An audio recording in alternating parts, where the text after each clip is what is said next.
ঘটনাটি বরিশালের এক প্রত্যন্ত গ্রামের। গ্রামের নাম দরিয়াপুর। সেই গ্রামে ইমতিয়াজ নামের এক তরুণ থাকত। ইমতিয়াজ ঢাকা থেকে ছুটিতে গ্রামে গিয়েছিল তার নানার বাড়ি। গ্রামে তখন বর্ষা শেষ হয়ে শরতের আমেজ আসছে। চারদিকে অথই পানি আর বিলের মাঝে ছোট ছোট দ্বীপের মতো বাড়িগুলো।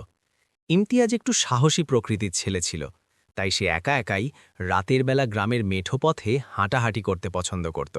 একদিন রাতে ইমতিয়াজ পাশের পাড়ায় এক বন্ধুর বাড়ি থেকে দাওয়াত খেয়ে ফিরছিল। তখন রাত প্রায় 12:30। আকাশে মেঘের আড়ালে চাঁদ ঢাকা পড়ে আছে। তার ফেরার পথে একটা পুরনো বড় কদম গাছ ছিল, যার নিচে গ্রামের মানুষ দিনের বেলাতেও একা যেতে ভয় পেত। গ্রামের বয়স্ক মুরব্বীরা বলতেন ওই গাছে এক বংশের জিন বা মোয়াক্কেল বাস করে। ইমতিয়াজ এসব বিশ্বাস করত না। সে কানে ইয়ারফোন দিয়ে গান শুনতে শুনতে ওই গাছের নিচ দিয়ে যাচ্ছিল।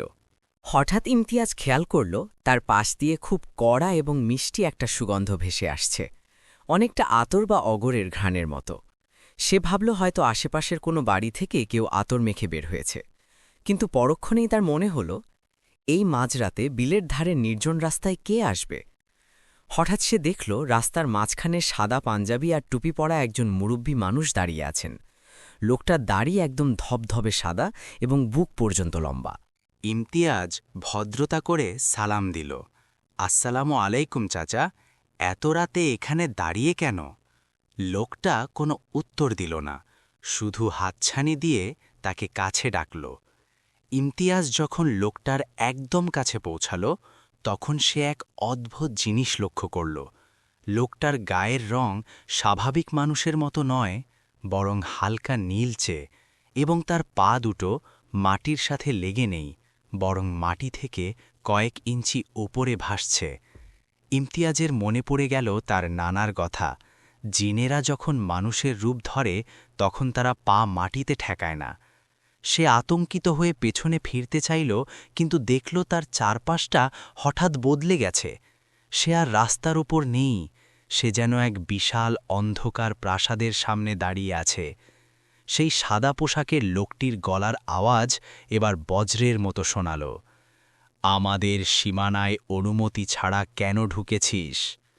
ইমতিয়াজ বুঝতে পারল সে বড় বিপদে পড়েছে। সে জানত জিনের কবলে পড়লে মাথা ঠান্ডা রেখে আল্লাহর নাম নিতে হয়। সে কাঁপতে কাঁপতে সূরা ইখলাস আর আয়াতুল কুরসি পড়তে শুরু করল। আয়াতুল কুরসি পড়ার সাথে সাথেই চারদিকের সেই প্রাসাদের দৃশ্য কাছের মতো ভেঙে চুরমার হয়ে গেল।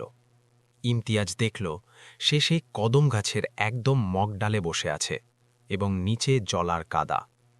নিচে তাকিয়ে দেখল সেই সাদা পোশাকের মুরব্বী এখন এক বিশাল ভয়ঙ্কর দানবীয় রূপ ধারণ করেছে, যার চোখ দুটো আগুনের গোলার মতো লাল। দানবটি বিকট চিৎকারে আকাশ বাতাস কাঁপিয়ে উধাও হয়ে গেল। ইমতিয়াজ গাছ থেকে নামার শক্তি হারিয়ে সেখানেই জ্ঞান হারিয়ে ফেলে। পরদিন সকালে গ্রামের জেলেরা তাকে গাছ থেকে উদ্ধার করে। তার সারা শরীরে আঁচড়ের দাগ ছিল। নানার বাড়ির হুজুর এসে তাকে দীর্ঘক্ষণ ঝাড়ফুঁক করার পর তার জ্ঞান ফেরে। হুজুর জানিয়েছিলেন ওই জিনটি আসলে কোনো ক্ষতিকর ছিল না, কিন্তু ইমতিয়াজের কানে গান ছিল, আর সে অপবিত্র অবস্থায় ওই গাছের নিচ দিয়ে যাচ্ছিল বলে সে রেগে গিয়েছিল। সেই ঘটনার পর ইমতিয়াজ আর কোনোদিন অজু ছাড়া বা আয়াতুল কুরসি না পড়ে রাতের বেলা একা ঘর থেকে বের হয় না। বাংলাদেশের অনেক গ্রামেই আজও এমন জিনের আছরের গল্প মানুষের মুখে মুখে ফেরে।